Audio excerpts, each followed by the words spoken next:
আজকে number series থেকে একটা ইম্পর্টেন্ট রিজনিং নিয়ে তোমাদের সামনে চলে এসেছি। দেখো রিজনিংটায় কি বলেছে, which number is replace the question mark in the following number series. মানে এই যে 96, 48, 144 এরকম করে যে 108 অব্দি সংখ্যা আছে, এই 108-এর পরবর্তী সংখ্যাটা কি হবে? কারণ 108-এর পরে একটা কোয়েশ্চেন মার্ক দেওয়া আছে, তোমরা দেখতেই পাচ্ছ। এই টাইপের রিজনিং এর অঙ্ক কিন্তু আমরা প্রায়শই দেখি, সেন্ট্রাল বা স্টেট যে কোনো পরীক্ষাতেই কিন্তু আসতে আমরা দেখি।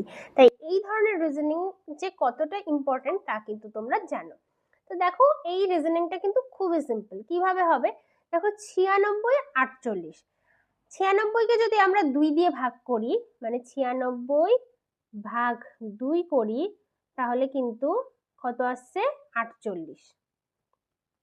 এবার দেখো 48কে কিন্তু 144 দিয়ে ভাগ, মানে কিছু দিয়ে ভাগ করলে 144 আসবে না, বরঞ্চ কি দিয়ে গুণ করলে আসবে? দেখো 48কে যদি আমরা 3 দিয়ে গুণ করি তাহলে আমরা কি পাবো? 144।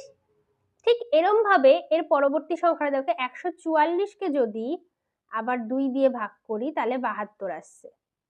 তাহলে কত আসছে? 72। তাহলে 72কে আবার 3 দিয়ে গুণ করছি, কত আসছে? 216। 216কে আবার 2 দিয়ে যদি ভাগ করি তাহলে 108। তাহলে এবার কি হবে?